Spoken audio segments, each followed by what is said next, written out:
Vous, là, pendant la pandémie, est-ce que vous avez eu beaucoup d'appels qui concernent tout cet aspect-là? Oui, puis c'est ça. Puis je pense que c'est important de voir ces débats-là aussi plus largement que sur la question récente du passeport vaccinal, là. Quand on regarde ça depuis le début de la pandémie, puis même avant la pandémie, en fait, il y avait des problématiques bien réelles là, au niveau de la reconnaissance du statut des proches aidants et de l'apport qu'ils avaient dans les soins quotidiens là, de leurs proches. Évidemment, on sait, bon, c'est pas un secret que les CHSLD là, sont frappés depuis très longtemps par un manque important de ressources, de personnel et les proches aidants ont joué pour une proportion importante des résidents un rôle extrêmement important pour un peu faire un contrepoids à cette pénurie-là, en apportant des soins parfois essentiels, puis un petit peu quelques degrés de familiarité, quelques gouttes de familiarité dans cet océan d'inconnu là, que peut représenter un CHSLD pour quelqu'un qui vient d'arriver dans ce genre de milieu-là. Donc, par exemple, les proches aidants, il y en a qui apportaient en fait, qui faisaient en sorte que leurs proches s'alimentaient, s'hydrataient, qui tournaient leurs proches qui étaient alités, qui les aidaient au niveau de la mobilisation pour prévenir le déconditionnement. Puis simplement la présence de ces gens-là aussi amenait un peu de familiarité et simplement au niveau psychologique, évidemment, ça avait un impact extrêmement positif sur ces résidents-là. Or, au début de la pandémie, en mars 2020, du jour au lendemain et de façon vraiment improvisée, on a décidé de couper complètement l'accès aux visiteurs en CHSLD. Une décision qui n'avait pas été réfléchie, qui a été prise un peu à l'improviste parce que le gouvernement n'était pas du tout préparé à faire face à la pandémie. Et ça a eu des conséquences absolument catastrophiques. Pendant la première vague, une grande partie des milliers de décès qu'on a connus là, en CHSLD. Là, on parle de plus de 5000 décès de patients entre mars et juin 2020. Une grande partie sont décédés parce qu'ils n'avaient pas reçu des soins de base, parce qu'ils se sont laissés aller, parce qu'ils n'ont pas été alimentés, hydratés par leurs proches qui auparavant assuraient ce genre de service. Donc, il y a des gens qui sont morts de faim, qui sont morts de soif, et ça avait été documenté. Et donc, ça a vraiment mené, je dirais, à une prise de conscience, malheureusement, tardive du gouvernement de l'importance que ces gens-là avaient. Donc là, après la première vague, on a pris un peu la résolution, puis c'est la ministre Blais l'a réitéré à plusieurs reprises, là, la résolution de que plus jamais on interdirait l'accès aux proches aidants en CHSLD. Puis là, on tente tranquillement, pas vite, de leur donner un peu une meilleure reconnaissance, un meilleur statut. On fait finalement la distinction entre les proches aidants qui ont un apport direct au niveau des soins essentiels qui sont donnés à leurs proches des simples visiteurs en CHSLD. C'est quelqu'un qui vient peut-être à toutes les 2, 3 semaines voir son père, sa mère, son oncle, sa tante.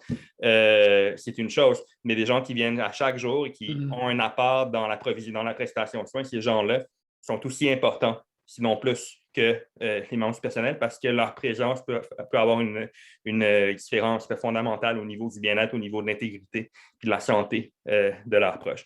Donc, on a maintenant une prise de conscience, on a maintenant, disons, un engagement de cesser de limiter les visites des proches aidants. L'arrivée du passeport vaccinal, du variant Omicron est venu brouiller les cartes pendant quelques semaines. On espère maintenant que tout ça, c'est derrière nous et qu'on va pouvoir vraiment aller de l'avant avec ça. Ceci étant dit, il y a quand même encore, je pense, au-delà de dire on va leur reconnaître un statut, il y a peut-être un problème de mentalité aussi au niveau du système de santé, que ces gens-là ne sont pas suffisamment reconnus, valorisés. Puis souvent, la présence d'un membre de la famille de façon constante en CHSLD est traitée par le personnel, par les gestionnaires comme étant une présence problématique, en fait. Là, une personne qui va dénoncer des situations de maltraitance, qui va identifier les choses qui ne sont pas correctes et qui n'est pas liée un peu à la même omerta qu'on retrouve parfois là, dans le milieu de la santé.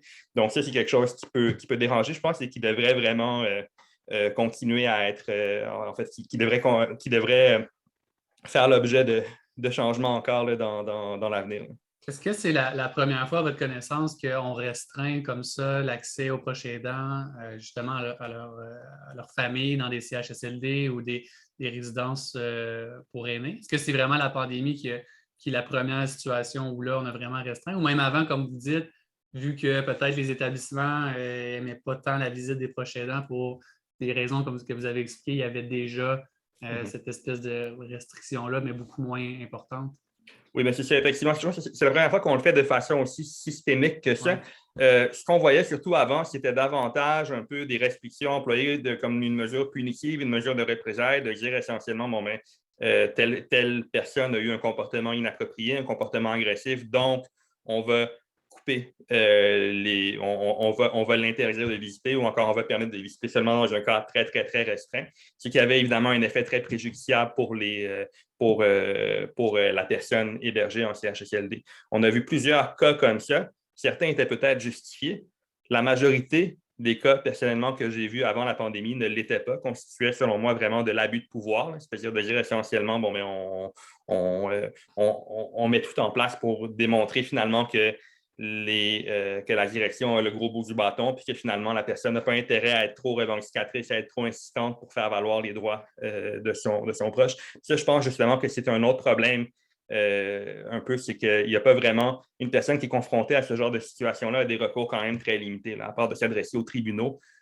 Même à l'interne de l'établissement, ça va peut-être couvrir un petit peu le deuxième point auquel on va parler là, concernant le processus de plainte.